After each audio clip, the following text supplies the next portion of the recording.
अस्सलाम वालेकुम। आज हमारे साथ मौजूद हैं कैसर, जो कि किसी तारुफ के मोहताज नहीं है। काफ़ी इन्होंने स्टूडेंट्स को गाइड किया है सी ए स्टार के प्लेटफॉर्म से, और गाए बगाए काफ़ी जो है वो सेशन करते रहे स्टूडेंट्स की गाइडेंस के लिए। आज बेसिकली इस सेशन को कंडक्ट कराने का मकसद ये था कि स्टूडेंट्स के कंसर्न्स हैं इंडक्शन के हवाले से, कि हम अब जो है वो क्वालिफाइंग अटेम्प्ट दे के हटे हैं, तो इस दौरान हम क्या करें, किस तरह चीज़ों को लेके चलें। और कैसर वो ब्रिलियंट स्टूडेंट हैं जिन्होंने ड्यूरिंग आर्टिकल्स जो है वो अपना सी ए क्वालिफाई किया। अस्सलाम वालेकुम, कैसे हैं कैसर आप? वालेकुम सलाम। अल्लाह का शुक्र है। आप बताएं कैसे हैं? ठीक है। अल्हम्दुलिल्लाह, अल्लाह का करम। कैसा जो मेन कंसर्न और मेन क्वेश्चन जो सबसे पहले हमारे माइंड में या स्टूडेंट्स के माइंड में रेज होता है, वो ये है कि अभी जैसे ही क्वालिफाइंग अटेम्प्ट बच्चों ने दी होती है, तो उसके नेक्स्ट स्टेप जो होता है वो ये होता है कि इस टाइम फ्रेम के अंदर जब तक रिजल्ट नहीं आ रहा, हम क्या चीज़ें जो हैं वो शुरू करें, यानी कि हम कोई कोर्स करें या कोई ऐसा एक्टिविटी करें जो कि हमें आगे जाकर इंडक्शन प्रोसेस के अंदर हेल्प दे सके। इस हवाले से आपकी क्या सजेशन है? देखें, कैफ के पेपर खत्म होने और रिजल्ट के दरमियान कोई इतना ज़्यादा गैप तो होता नहीं है। अभी 28 अक्टूबर को अगर रिजल्ट आ रहा है तो मैक्सिमम 45 डेज बनते हैं। तो ये कोई इतने ज़्यादा नहीं है। मैं तो हमेशा कैफ स्टूडेंट को यही सजेस्ट करता होता हूँ कि सिवाय अपनी प्रोफेशनल डेवलपमेंट, मतलब अपनी राइटिंग स्किल इंप्रूव करें, कम्युनिकेशन स्किल्स इंप्रूव करें और अपनी लाइफ थोड़ी इंजॉय कर लें। क्योंकि कैफ में आपने काफ़ी मेहनत करके आए होते हैं और उसके बाद आगे आर्टिकल आपने स्टार्ट करने हैं, उधर फिर साथ में सी ए फाइनल को भी चलाना है। तो आपको मतलब पर्सनल लाइफ के लिए टाइम बहुत कम मिलता है। यही टाइम होता है आप अच्छे से इसको इंजॉय करें। दोस्तों के साथ घूमें फिरेंगे, ट्रिप जा रहे हैं तो उधर जाएं, थोड़ा लाइफ को इंजॉय कर लें। किसी तरह का मतलब जो पेड कोर्सेज है ना, उनको करने की बिल्कुल ज़रूरत नहीं है। हाँ, आपने सीखना है, आपने एक्सेल सीखना है, आपने कम्युनिकेशन स्किल सीखनी है, आपने क्विक बुक सीखना है, कुछ भी सीखना है आपको, डिफरेंट वेबसाइट्स पे फ्री लेक्चर्स अवेलेबल हैं, वो मिल जाएंगे। वहां से सीखें। खुद से सीखेंगे ना, तो एक तो आपके अंदर रिस्पॉन्सिबिलिटी आएगी कि यार मेरे मतलब मुझे कोई कह नहीं रहा कि ये काम करना है, आप खुद से कर रहे हैं। तो वो ज़्यादा बेहतर रहेगा, बजाय ये कि आप किसी के बातों में आके कोई पेड कोर्स ज्वाइन करें। उससे बेहतर है आप अपनी लाइफ इंजॉय करें और जितने फ्री रिसोर्सेज अवेलेबल हैं उनको यूटिलाइज करें। बाकी रही क्लासेस की बात, तो वो रिजल्ट के बाद नए बैच जैसे ही स्टार्ट होंगे तो आप फाइनल की क्लासेस तब स्टार्ट कर सकते हैं। अच्छा, कैसा इसके बाद जो दूसरा मेन कंसर्न स्टूडेंट्स की तरफ से आता है वो ये है कि ठीक है, हम अपने आर्टिकल्स, कुछ फर्म्स आपको पता भी हैं कि पहले ही जो है ना वो रिजल्ट से पहले ही आर्टिकल्स के प्रोसेस स्टार्ट कर देती हैं, उसमें फिर वो अप्लाई करें ना करें, या क्या वो वेट करें रिजल्ट का? इस हवाले से आपकी क्या सजेशन है? देखिए, मोस्टली फर्म्स जितनी भी हैं ना, वो रिजल्ट के बाद ही इंडक्शन स्टार्ट करती हैं। ऑल दो कुछ फर्म्स हैं जो रिजल्ट से पहले स्टार्ट कर देती हैं, लेकिन वो भी रिजल्ट से पहले सिर्फ प्रोसेस स्टार्ट होता है। टेस्ट, इंटरव्यू और फाइनलाइजेशन रिजल्ट के बाद ही हो रहा होता है। हाँ, कुछ ऐसी फर्म्स या इंडस्ट्रीज होती हैं जिनका क्या कहते हैं, लास्ट सेशन वाली ना इंडक्शन पेंडिंग होती है। तो उन स्टूडेंट को अकोमोडेट करने के लिए अभी मतलब इंडक्शन ओपन कर रहे होते हैं। जैसे इस्लामाबाद में इंडस्ट्री है पीटीसीएल, तो उसने अभी इंडक्शन ओपन की हुई है। वो कैफ क्वालिफाइड को ही प्रेफर कर रहे हैं। तो उसमें जो रिजल्ट वेटिंग है वो अप्लाई कर ही नहीं सकते। अगर करते भी हैं तो उनको कंसीडर नहीं किया जाएगा, क्योंकि उन्होंने स्पेसिफिकली मेंशन किया हुआ कैफ क्वालिफाइड। और लास्ट अटेम्प्ट वाले काफ़ी सारे बच्चे अवेलेबल हैं, तो वो जैसे ही वो अप्लाई करेंगे उनको प्रेफर किया जाएगा। तो जो रिजल्ट वेटिंग है उनसे उनके लिए बेहतर यही है कि वो वेट कर लें या उन फर्म में अप्लाई करें जो रिक्वायर करते हैं कि जिनके 2 पेपर 3 पेपर रिजल्ट वेटिंग है वो अप्लाई कर सकते हैं। अदरवाइज ऐसे मुंह उठा के अप्लाई करने की जरूरत नहीं है। अच्छा, उसके बाद हमारे पास एक क्वेश्चन जो माइंड में रेज होता है वो ये है कि हमें कहाँ से पता चलेगा, कहाँ से हमें अपडेट मिलेगी इंडक्शन के हवाले से? क्या लिंक्डइन के सोर्स को यूज़ करें, व्हाट्सएप को जो है वो उसके ऊपर एक्टिव रहें? किस किस्म की जो है वो एक्टिविटी हमें परफॉर्म करनी चाहिए इस टाइम ड्यूरेशन के अंदर, ताकि हम अप टू डेट रहें? देखें, हर बंदा अपना मोबाइल पे व्हाट्सएप और फेसबुक तो यूज़ करता ही है।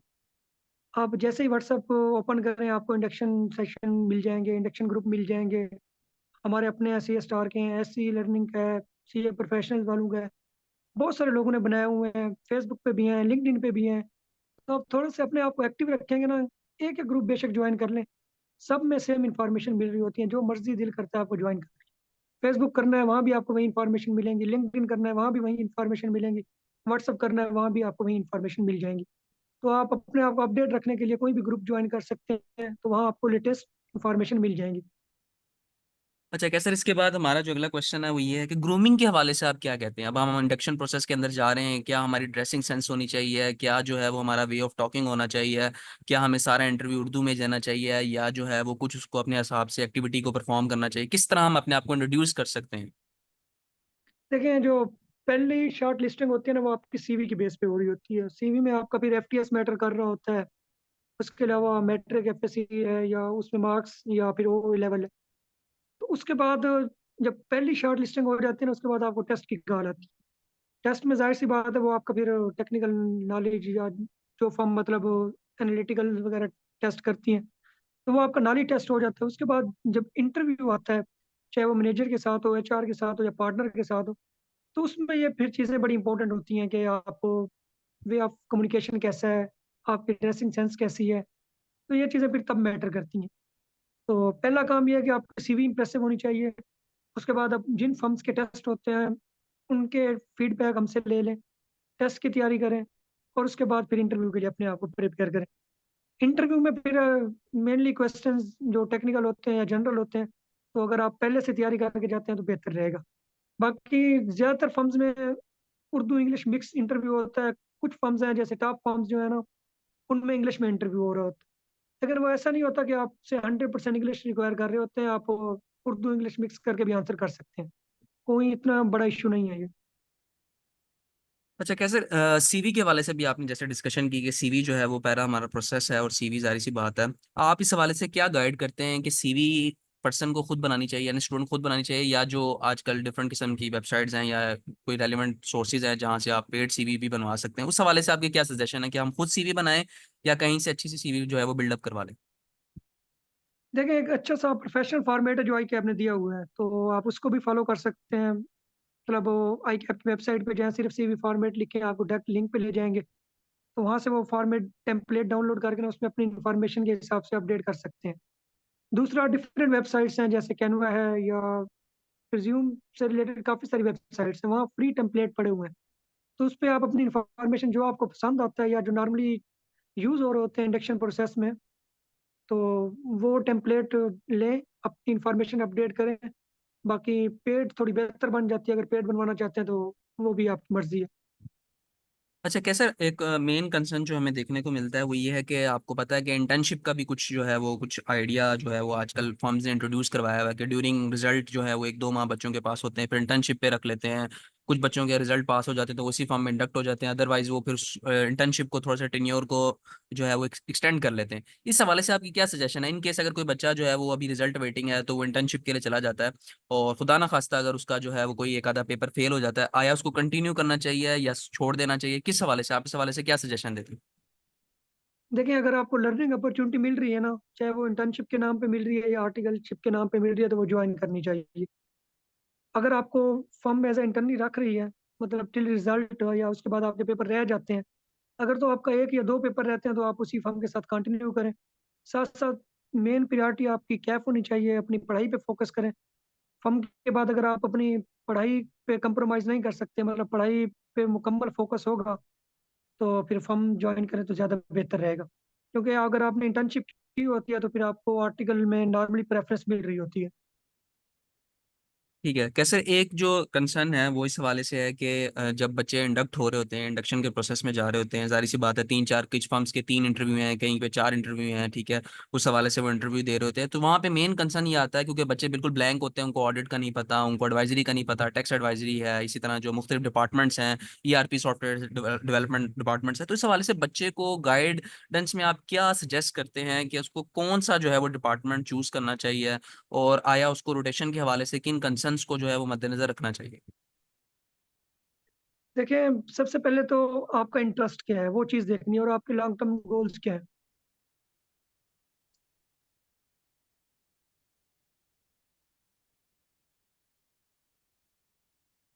जी कैसे? अच्छा, इसको मैं थोड़ा रिपीट करता हूँ, थोड़ा इशू बन गया था। सबसे मतलब दो मेन फैक्टर्स हैं, आपने देखना है कि आपके लॉन्ग टर्म गोल क्या है, और आपकी प्रेफरेंस क्या है, आपका इंटरेस्ट किस चीज़ में है।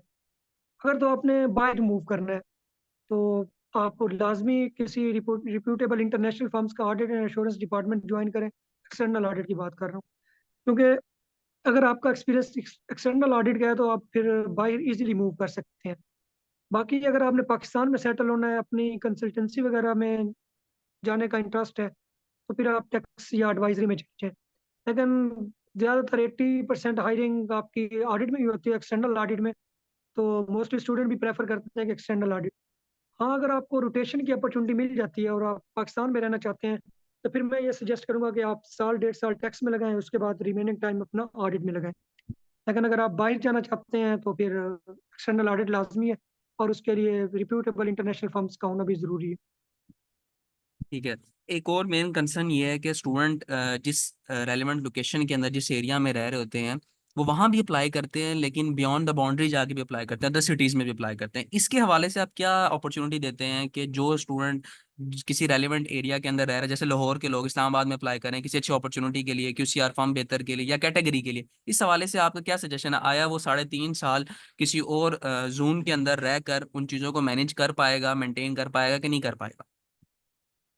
देखिए, अगर आपको अच्छी अपॉर्चुनिटी मिल रही है तो आपको फिर लाजमी जाना चाहिए। 3 साढ़े 3 साल कोई ज़्यादा अरसा नहीं होता। आप अगर बाहर रह लेंगे तो कोई इतना इशू नहीं होगा, क्योंकि बाद में फिर जब आर्टिकल ख़त्म हो जाते हैं, चाहे आप क्वालिफाइड भी हो ना, तो आपको फर्स्ट जॉब के लिए थोड़ी मुश्किल होती है। अगर आप टॉप फर्म्स के हैं तो आपके लिए जॉब अपॉर्चुनिटीज थोड़ा मतलब ज़्यादा अवेलेबल होती हैं। जाहिर सी बात है, देखिए अगर लाहौर की बात करूँ ना, तो इसमें पूरा पंजाब कवर होता है। पंजाब में आपको पता है सबसे ज़्यादा आबादी भी है और सबसे ज़्यादा स्टूडेंट पंजाब में है। और पंजाब का सारा बच्चा लाहौर में इकट्ठा होता है। फैसलाबाद में कुछ फर्म्स हैं, बहुत कम बच्चे रखती हैं। मुल्तान में बहुत कम होता है। इस्लामाबाद में भी इतना ज़्यादा नहीं होती। तो मोस्टली स्टूडेंट लाहौर या इस्लामाबाद को प्रेफर करते हैं, मतलब जो पंजाब वाले हैं। फिर इस्लामाबाद में केपी के कवर होता है, फिर गिलगित और कश्मीर के लोग भी यहीं इकट्ठे होते हैं। कराची में ये सीन है, कराची में इंडस्ट्रीज ज़्यादा है, फर्म्स के पास क्लाइंट्स बहुत ज़्यादा है, और उधर बच्चा कम है। तो आपने नॉर्मली देखा होगा कि जो कराची में अपॉर्चुनिटीज़ हैं, वो ओल्ड एफटीएस वाले को अच्छी अपॉर्चुनिटीज़ मिल जाती हैं, और लाहौर इस्लामाबाद में लेटेस्ट एफटीएस वाले को भी अपॉर्चुनिटी नहीं मिल रही होती। तो आप कोशिश करें, सिर्फ अपनी सीवी में मतलब एड्रेस चेंज कर दिया करें। अगर लाहौर अप्लाई कर रहे हैं तो लाहौर का एड्रेस लिख दिया करें, क्योंकि आपने अल्टीमेटली उधर ही रिलोकेट होना है। कराची के लिए अप्लाई कर रहे हैं तो कराची का एड्रेस लिख दिया करें, तो आपको अच्छी अपॉर्चुनिटी मिल जाएगी। मतलब जैसे अगर बिग 3 की बात करें तो 3 से 4 नंबर एफटीएस का डिफरेंस होता है लाहौर, इस्लामाबाद और कराची के दरमियान। फॉर एग्जाम्पल, कराची ने अगर लास्ट मतलब हायरिंग की है एफटीएस 38 की, तो लाहौर की होगी 40 41 और इस्लामाबाद की 40 42 होगी। तो अगर आपका लेटेस्ट एफटीएस है और आपको रिलोकेट होने में मसला नहीं है, तो मैं ये सजेस्ट करूंगा कि आप अच्छी फर्म्स के लिए कराची मूव कर जाए। जैसे अभी आपने कैटेगरीज की बात की, तो कैटेगरी के हवाले से आप क्या सजेस्ट करते हैं? कैटेगरी A B C के हवाले से, बैंकिंग के हवाले से कैटेगरीज जो हैं, या जो है अगर हम बात करें कि हमें फर्म आर्टिकल स्टार्ट करने चाहिए या इंडस्ट्री आर्टिकल स्टार्ट करने चाहिए, इसके हवाले से थोड़ी सी गाइडेंस दें बच्चों। देखिए, कैटेगरीज कोई आई कैप ने तो कोई कैटेगरीज नहीं की हुई। आई कैप तो कहता है जो QCR वाली है ना, वो सारी ऑलमोस्ट एक जैसी है। बाकी कैटेगरी तो स्टेट बैंक की तरफ से है, बैंकिंग सेक्टर के ऑडिट के लिए, या ऑडिट ओवरसाइट बोर्ड की तरफ से है, या फिर SECP की तरफ से हैं, जो उसकी रेगुलेटेड एंटिटीज के ऑडिट के लिए होती हैं। बाकी जिनकी इंटरनेशनल एफिलिएशन अच्छी है ना, मतलब जो बाई टॉप पे हैं पाकिस्तान में भी, वही नॉर्मली टॉप पे हैं। सबसे पहली प्रायोरिटी आपकी बिग 3 होनी चाहिए, उसमें हो जाता है तो वेल एंड गुड है। क्योंकि जब बिग 3 से एक बंदा आर्टिकल खत्म करता है ना, तो उसको ये जॉब अपॉर्चुनिटीज होती है। उनके एक तो क्लाइंट्स बहुत ज़्यादा होते हैं, क्लाइंट्स से ही रिटेन कर लेते हैं। नहीं तो सेकंडमेंट की अपॉर्चुनिटीज आपके पास बहुत ज़्यादा होती हैं। वैसे मिडल ईस्ट में जॉब्स आई होती हैं। और अगर आप बिग 3 से क्वालिफाई कर जाते हैं तो आपके लिए हर तरह की अपॉर्चुनिटीज अवेलेबल होती है। उसके बाद फिर प्रेफरेंस आपकी BDO होनी चाहिए, फिर GT होनी चाहिए, फिर RSM करो, बेकर टीली, और बाकी फिर एक कैटेगरी की जिस तरह जितनी फर्म्स है। आपकी देखिए, इंडस्ट्री का डिसीजन लेना है या फर्म्स का लेना है, तो ये देखना पड़ेगा आपके पास इंडस्ट्री में कौन सा ऑप्शन है और फर्म में कौन सा ऑप्शन है। आप ये नहीं कह सकते कि क्या कहते हैं, इंडस्ट्री में आपके पास यूनिलीवर का ऑप्शन हो और एक QCR रेटेड छोटी सी फर्म हो, तो फिर आपके लिए इंडस्ट्री बेहतर है। तो आपने कंपेयर करना है, आपने चेक करना है कि आपके पास इंडस्ट्री का ऑप्शन कौन सा है और उसका ऑप्शन कौन सा है, फर्म का ऑप्शन कौन सा है। आप वीडियो को छोड़ के क्या कहते हैं किसी छोटी टेक्सटाइल इंडस्ट्री में आर्टिकल करेंगे, तो ये कोई बेहतर ऑप्शन नहीं होगा आपके लिए।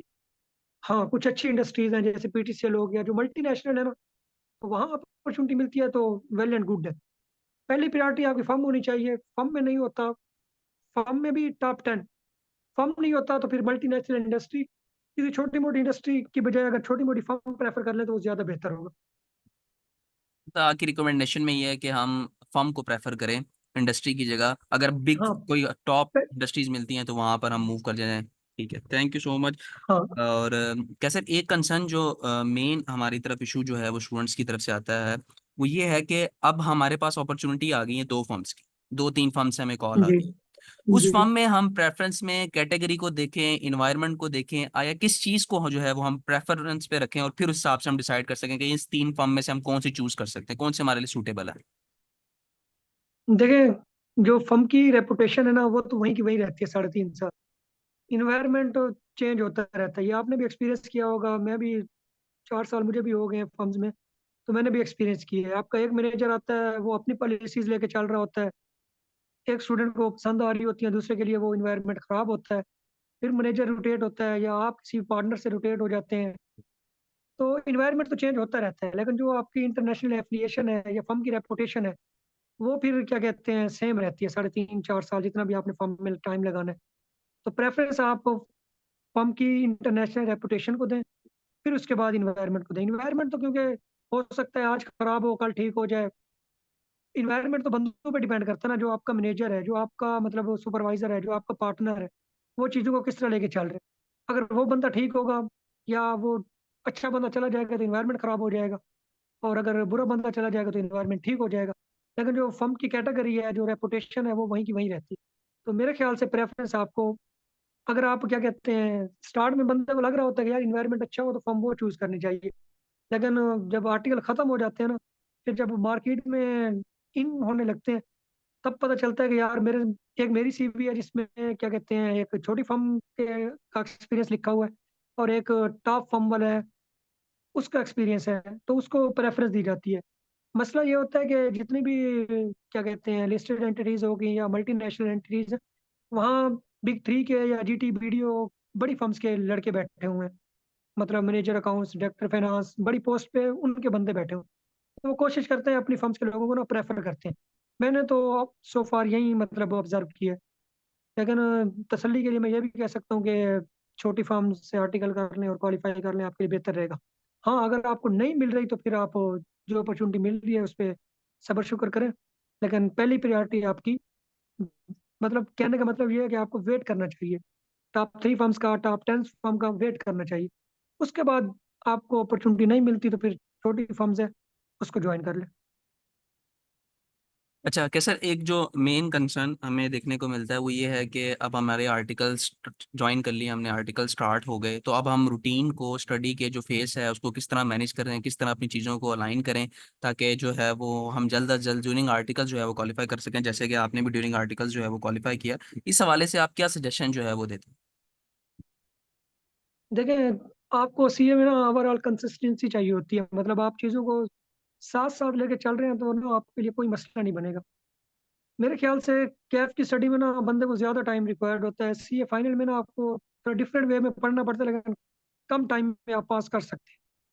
हाल दो सिलेबस भी ज़्यादा है, लेकिन थोड़ा ना माइंड आपका ना मेच्योर हो चुका होता है, तो आप चीज़ों को ना जल्दी पिक कर लेते हैं, और बेसिक कंसेप्ट आपके पास ऑलरेडी होते हैं, उन्हीं को एडवांस में लेके चलना होता है। तो आप चीज़ों को बेहतर वे में मैनेज करना सीख चुके होते हैं। कोशिश करें, फर्स्ट जो मसला आता है ना वो लेक्चर कंप्लीट करना होता है। नॉर्मली स्टूडेंट एग्जाम लीव्स में भी लेक्चर ही ले रहे होते हैं, या उनको लेक्चर कंप्लीट ना होने की वजह से पेपर ड्रॉप करने पड़ते हैं। तो पहली प्रायोरिटी, आप जितने भी सब्जेक्ट ले रहे हैं, 2 सब्जेक्ट पढ़ रहे हैं, 3 पढ़ रहे हैं या 4 पढ़ रहे हैं, तो पहली प्रायोरिटी आपकी एग्जाम लीव से पहले पहले आपके लेक्चर कंप्लीट होने चाहिए। जब आपके लेक्चर कंप्लीट होंगे ना, आप जो आपको 20 लीव्स मिली हैं या 25 30 लीव्स मिली है ना, तो आप उसमें अच्छे से तैयारी कर सकते हैं। अब लेक्चर कैसे कंप्लीट होंगे उसके लिए आपको ना डेली बेसिस पे पढ़ना पड़ेगा। मोस्टली फंड में सैटरडे संडे ऑफ होता है, 2 दिन आप अच्छे से यूटिलाइज करें। मतलब 2 दिन में आप कोई 10 से 12 घंटे के लेक्चर लें। बाकी वीक डेज में अगर 5 वीक डेज है ना, तो उसमें 2 3 दिन आप 2 3 घंटे पढ़ लें। तो एक तो आपकी आदत बनी रहेगी, और वीकेंड फिर आप अच्छे से यूटिलाइज करेंगे तो आपका लेक्चर्स क्या कहते हैं 6 महीने या 8 10 महीने जितना भी आपके पास पहली अटेम्प्ट से पहले टाइम होगा उसमें आप इजीली कवर कर सकते हैं। बाकी थैंक यू। अभी इस टाइम तो मैं पेपर सजेस्ट नहीं कर सकता कि कौन से पेपर आपको पढ़ने चाहिए पहले, क्योंकि आपको पता है एसपीएम खत्म होने जा रहा है। फॉर एग्जांपल जो आज का बच्चा है, उसकी पहली अटेम्प्ट दिसंबर 25 या उससे बाद बनेगी। दिसंबर 25 बनेगी या जून 2026 बनेगी, तब तक न्यू स्कीम आ चुकी होगी। तो न्यू स्कीम में फिर थोड़े क्या कहते हैं, एक तो सब्जेक्ट न्यू आएगा, उसके बाद ऑडिट से पहले रिस्ट्रिक्शन है कि आपने डाटा एनालिटिक्स का कोर्स देना है। हाँ, एक एक सजेशन ये हो सकती है, जो जैसे ही लड़कों का कैफ हो ना, जितने भी स्टूडेंट है वो डाटा एनालिटिक्स का कोर्स में इनरोलमेंट करा के ना वो कोर्स कंप्लीट कर लें, ताकि उसकी जगह जो नया सब्जेक्ट है ना, वो पेपर आपको ना देना पड़े और आपके लिए ऑडिट अनलॉक हो जाए। चलें, वो तो साथ साथ एजुकेशन स्कीम अभी खुलेगी, आई कैप जो है वो ट्रांजिशन पीरियड भी देगा, एफएक्यू भी उसके अनाउंस करेगा, फ्रीक्वेंटली आस्क्ड क्वेश्चंस, तो मजीद जो है वो चीज़ें क्लैरिटी के साथ जो है वो हमारे नज़रसानी में आएंगी। अभी जो मेन कंसर्न्स था वो यही था कि बच्चों के आर्टिकल्स के हवाले से किस तरह जो है वो चीज़ों को लेके चलें।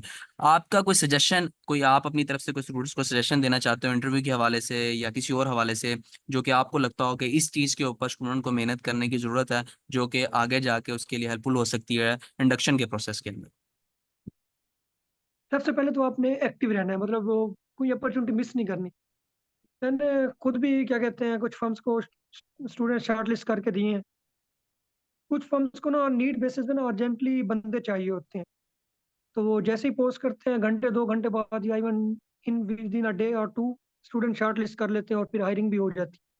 तो आपने जैसे ही आपको कोई अपॉर्चुनिटी नज़र आती है तो फौरी फौरी अप्लाई कर दें। अपनी सीवी तैयार रखें, जहाँ से भी क्या कहते हैं अपडेट मिलती है, इंडक्शन ओपनिंग की वैकेंसी आती है, तो आप फौरी फौरी अप्लाई कर दें, क्योंकि इससे ये होगा कि फर्स्ट फेज में ही आपके शॉर्ट लिस्टिंग के चांसेस बढ़ जाएंगे।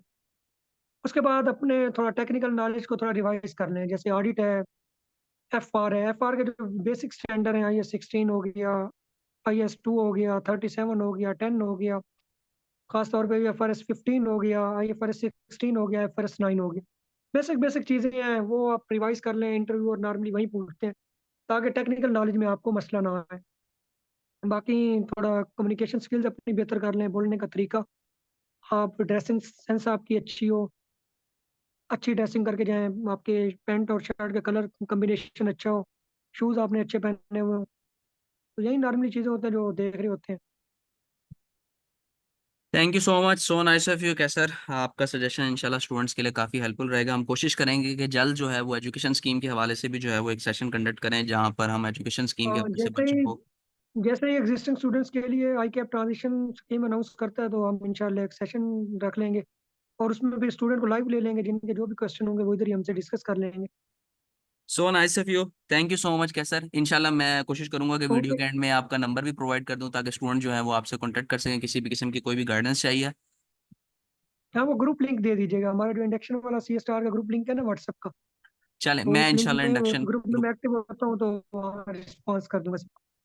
चले ठीक है, thank you so much, so nice of you Qaiser. Okay जी। ओके। Okay, thank you. अल्लाह हाफिज़।